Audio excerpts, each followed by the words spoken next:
സുലോചന എപ്പോ വന്നു? മോളെ, അമ്മായി എപ്പോ വന്നു? കല്യാണമൊക്കെ കേമായിട്ട് നടന്നല്ലേ? രഘുവേട്ടന്റെ പെണ്ണ് സുന്ദരിയാണെന്ന് ഞാൻ അറിഞ്ഞു.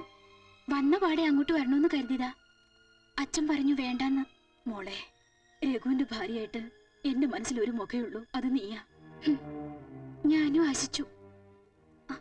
ദേ, ഇതൊക്കെ കണ്ടോ? എന്റെ കല്യാണത്തിന് വേണ്ടി വാങ്ങിയതാ.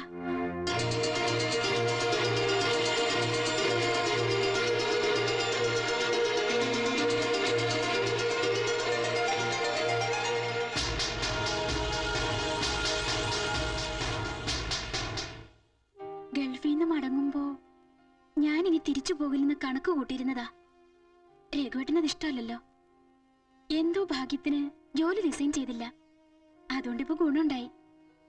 തിരിച്ചു പോകാലോ. മോളെ, നീ വേണ്ടമ്മായി. പറഞ്ഞു വരുന്ന എന്താണെന്ന് എനിക്ക് മനസ്സിലായി. ഒരു കല്യാണമൊക്കെ കഴിച്ച് നാട്ടിൽ സുഖമായിട്ട് ജീവിക്കാന്നല്ലേ? എന്റെ മോഹമൊക്കെ തീർന്നു എന്ന് കരുതി സങ്കടം കൊണ്ട് ആത്മഹത്യ ഒന്നും ചെയ്യില്ല കേട്ടോ. മോളെ,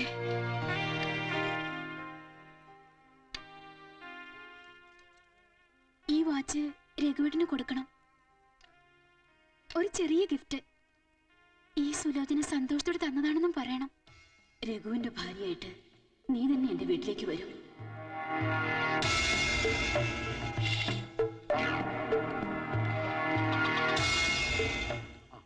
ഒന്ന് തലയെത്തി വീണു. ഞാൻ ആ ഡോക്ടർ ഗിരിജയെ ഫോൺ ചെയ്ത് വരുത്തിയിട്ടുണ്ട്. രണ്ടുപേരും മുത്തശ്ശനും മുത്തശ്ശിയാവാൻ തയ്യാറായിക്കോ. ആ കുട്ടി ഗർഭിണിയാണ്. ഇങ്ങ് വന്നേ. മായയ്ക്ക് നല്ല ക്ഷീണമുണ്ട്. തൽക്കാലത്തേക്കുള്ള മരുന്നുകളെല്ലാം ഞാൻ കൊടുത്തിട്ടുണ്ട്. ആ കുട്ടിയെ പ്രത്യേകം ശ്രദ്ധിക്കണം. ദേഹം അധികം അനങ്ങരുത്. ഒരു ജോലിയും ചെയ്യാൻ അനുവദിക്കണ്ട. നാളെ ആശുപത്രിയിലേക്ക് കൊണ്ടുവരണം. വിശദമായ ചെക്കപ്പ് ചെയ്യാനാ. ടാക്സി പിടിച്ചു കൊണ്ടുവന്നാ മതി.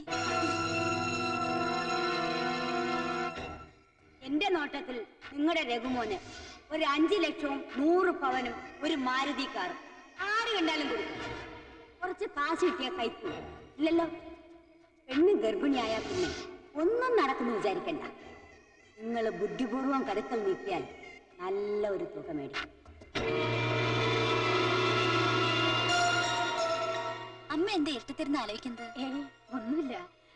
നിനക്കൊരു കുഞ്ഞുണ്ടായ എങ്ങനെ വളർത്തണമെന്ന് ആലോചിച്ചോണ്ടിരിക്കുക. ആ പിന്നെ രാവിലെ ഒരുക്കോ, നമുക്ക് നാളെ ആശുപത്രി വരെ പോണം. നിർത്ത്. ഇതിലെ എങ്ങോട്ടാ പോണത്? ആശുപത്രിയിലേക്ക്.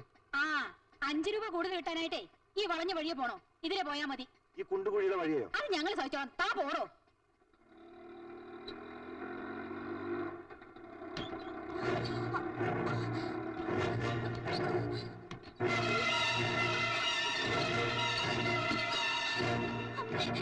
എന്താ അതിനെന്താ നമ്മൾ ആശുപത്രിയിൽ പോകുന്നത്?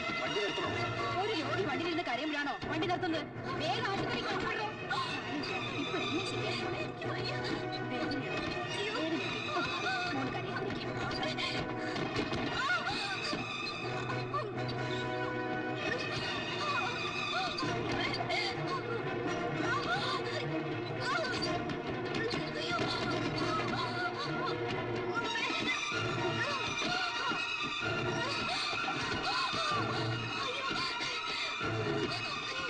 നല്ല വേദനയുണ്ടോ? സഹായം പോലെ നമ്മളിപ്പോ ആശുപത്രിയിൽ എത്തൂലേ?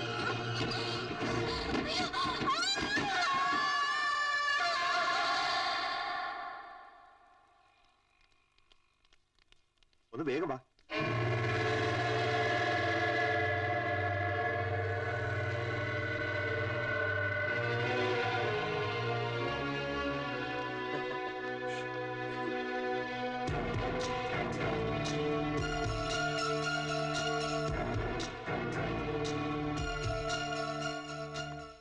എന്താ എന്തു പറ്റി? എന്റെ പൊന്ന് സാറേ, ഈ പെങ്കൊച്ചിനെ കേട്ടിട്ട് ആ തള്ള എന്നെ കൊണ്ട് കുണ്ടുകുഴിയുള്ള വഴി കൂടെ വണ്ടി ഓടിപ്പിച്ചു. അലസിന്നാ തോന്നുന്നത്. അത് നിനക്കെങ്ങനെ അറിയാം? രക്തം പോയത് കണ്ടില്ലേ? പെണ്ണുങ്ങൾക്ക് രക്തം പോണത് അന്വേഷിച്ചു നടക്കാതെ വണ്ടി എടുത്തിട്ട് പോടോ. അതിന് എന്നോട് ചൂടാവുന്ന എന്തിനാ? ആഹാ. ഡോക്ടർ, ഞാൻ ആ കുട്ടിയുടെ റിലേറ്റീവ് ആണ്. എന്ത് പറ്റി? It's A habitual abortion. ദേഹം അനങ്ങാതെ സൂക്ഷിക്കണമെന്ന് ഞാൻ പ്രത്യേകം പറഞ്ഞിരുന്നല്ലോ. ഓട്ടോയിൽ കയറ്റി കൊണ്ടുവന്നുകൊണ്ടാണോ? ടാക്സി പിടിച്ച് വന്നാൽ മതി, ഞാൻ പ്രത്യേകം പറഞ്ഞതാ. എന്തിനാ ഇത്രയും ക്രൂരത? നിങ്ങൾ ഒരു അമ്മയല്ലേ? താൻ എന്തോന്നായി പറയണത്? ഞാൻ മനസ്സാവാച കർമ്മണ, അല്ലെങ്കിൽ തന്നെ തനിക്കെന്നെ ഇത്രയ്ക്ക് തണ്ണം? ഞാനും കൂടെ മുൻകൈ എടുത്താ ഈ കല്യാണം നടത്തിയത്. തനിക്ക് ഇതിൽ നേട്ടമുണ്ടായി കാണും. വൃത്തിയോട് പറഞ്ഞാലുണ്ടല്ലോ. ശരിടാ, നീ ഉണ്ടായി. എന്ത് തെറ്റാ പെണ്ണ് നിങ്ങളോട് ചെയ്തത്? പറ. നിങ്ങൾ ചോദിച്ച പണം ഞാൻ തന്നില്ലേ? ആര് തന്നു? എപ്പ തന്നു?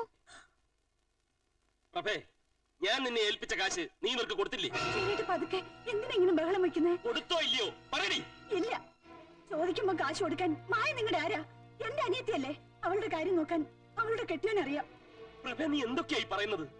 ഇത്രയും പബ്ലിക്കായിട്ട് ഒച്ചയെടുത്ത നാട്ടുകാർ വിചാരിക്കും നിങ്ങളുടെ കൊച്ചു അലസിപ്പോയെന്ന്. എടി, നിന്റെ കരണം പൊട്ടിച്ചൊന്ന് തരാൻ പലപ്പോഴും എനിക്ക് തോന്നിയിട്ടുണ്ട്. പരസ്യമായി ഭാര്യയെ തല്ലുന്ന ഒരു ചെറ്റ ഭർത്താവല്ലാതായി പോയി ഞാൻ.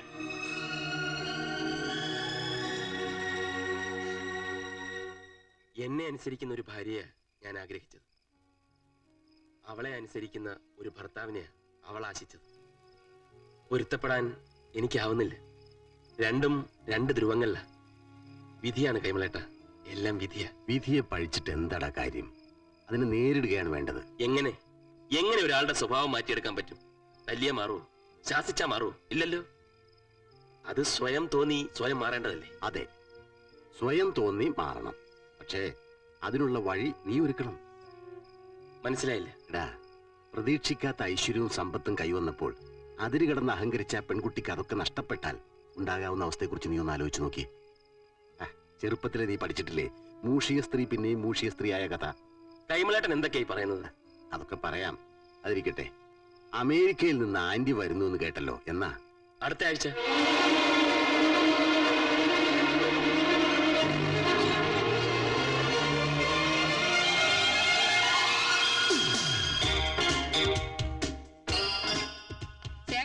എന്തോ?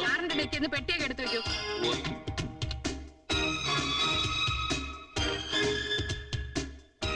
ഇതാരാ? എന്റെ ഭാര്യ.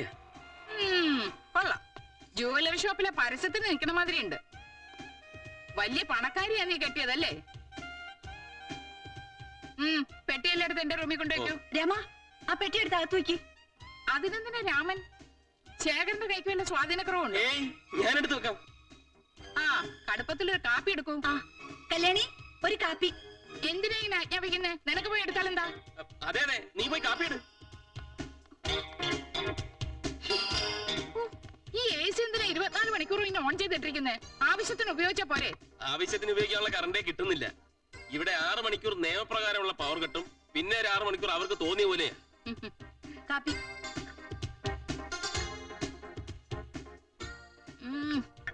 കടുപ്പം തീരെ കുറവാ.